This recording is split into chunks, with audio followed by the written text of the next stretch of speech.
Hey everybody, welcome back to the Jersey Zone. Yesterday there was two big jersey announcements. The first one being the Minnesota Wild announced their new third jersey, which is basically just the Reverse Retro 2.0 jersey with a couple of minor tweaks to it. Now, I'm not going to make a separate video about that just because we did already cover it when it was leaked a couple of weeks ago. That being said, there was something that I missed in that video that I do want to discuss very quickly, so we'll talk about it at the end of the video here because our main focus is going to be on the Winnipeg Jets and their new RCAF or Royal Canadian Air Force jerseys. Now, since I'm so late to this, these came out yesterday, but it was right before I had to go to work, and then, I was working, so by the time I got home, it would have been way too late to upload a video. That's why it's coming out this morning. I know you guys have already seen these jerseys, so I'm not going to string you along any further here. Just make sure to subscribe if you're new and all of that jazz, but let's go ahead and take a look at these puppies. So before I give you guys my opinions, I do think it's a little bit important to give you guys the backstory on this jersey here. So this upcoming season, the 2024 year, I guess I should say, is going to be the 100th anniversary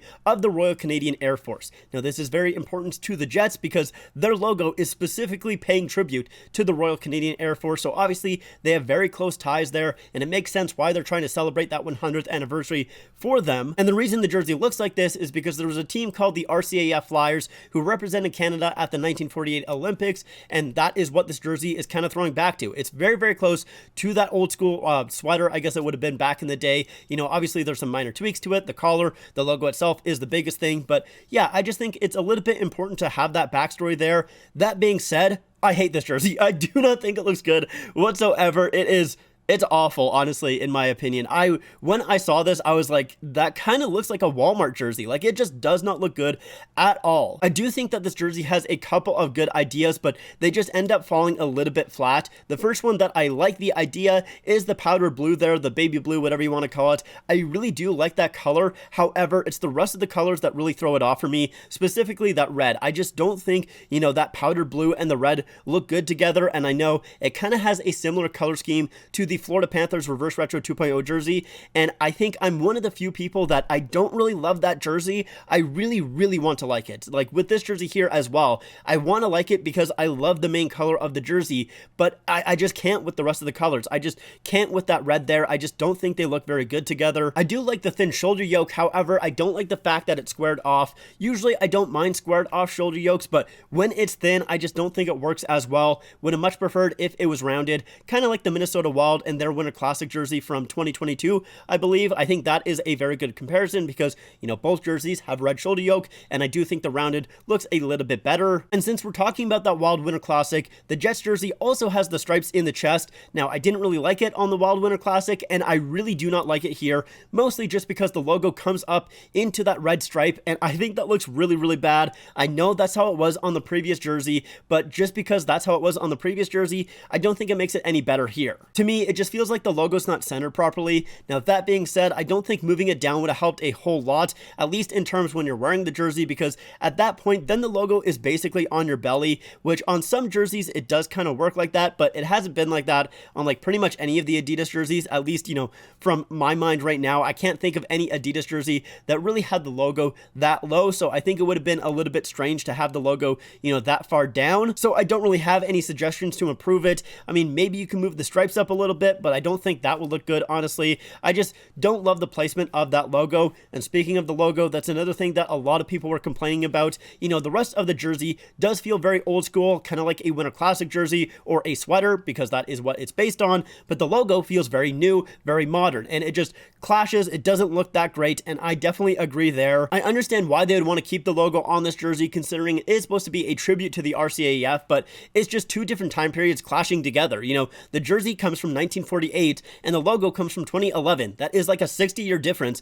It's not really surprising that they don't look very good together. So I really feel like they needed to tweak the logo a little bit. You can still keep the same kind of vibe for this logo, but change up the colors a little bit. Or I saw some people suggesting, changing the plane itself instead of it being a jet, have it like a World War II plane or something like that. I just think they needed to make some sort of change to the logo because it just does not work well together. Although one more thing about the logo, it is felt, so I do like that. I just don't like the placement placement of the logo and the colorization or the actual logo itself, but I do like how it's made, so that is a positive.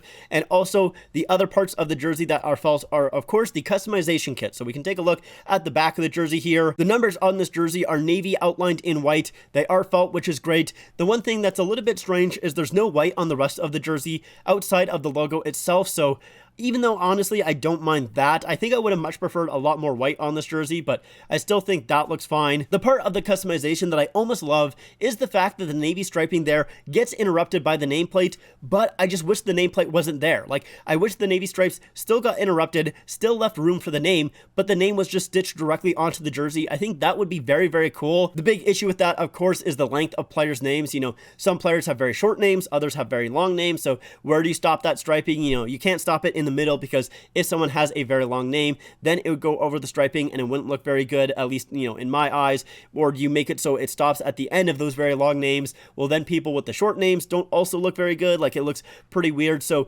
the nameplate does help that out. However, I feel like it makes it look a little bit more obvious with the nameplate, like it stands out a little bit too much. So I think that's me just like nitpicking, honestly. It looks fine with the nameplate here. That's why I said I almost love this, because I still do like it. I think with the nameplate there, it works fine. Like, it makes a lot of sense. The only way that my version works is you would have to handcraft literally every single jersey and adjust the striping based on who is going to be wearing it. So obviously the nameplate fixes that. You know, it's just me nitpicking. Like I said, it's not that big of a deal. I do still kind of like that aspect of the jersey though. I think that customization is fairly neat. I also don't love the placement of the C, A, and the ad patch on this jersey. It mimics the logo in a way where it blends into the closest stripe, you know, the C and the A here, blending into that blue stripe. And I feel like if you just moved it up slightly and had that blue stripe almost underlining the CA and the ad patch, I think that would look a little bit better.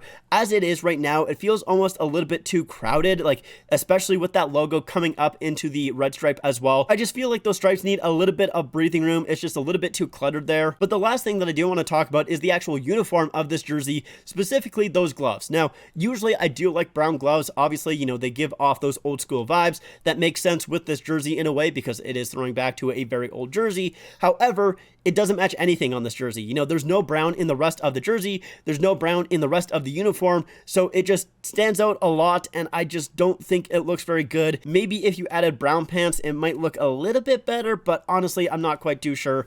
I just don't love the brown gloves. So yeah, overall, my opinions on this jersey are very, very low. I do not like this thing, and I know a lot of people have very polarizing opinions on this thing. You know, I feel like a lot of people are almost evenly split every single way. For example, on the channel here, I did a poll. We got 61 votes. 30% of you thought this jersey was great, 39% thought it was just okay, and 31% thought it was bad. So honestly, pretty evenly split, all things considered. I feel like when a new jersey releases, there usually is a pretty strong majority, like one way or the other, but here, you know, all within 30%, I feel like that is very, very close, and I do feel like that mimics the rest of the jersey, you know, community's opinions as well. You know, obviously we are a very small portion of the jersey community, but I feel like, at least from what I was seeing, the reactions that I was looking at, it does feel like the opinions on this jersey are very mixed. So I would love to know what you guys think about this jersey in the comments down below. Do you love it, or do you agree with me and think it's not a very good jersey? You know, let me know. Now, before we do end it off here, once again, I want to talk about the Minnesota Wild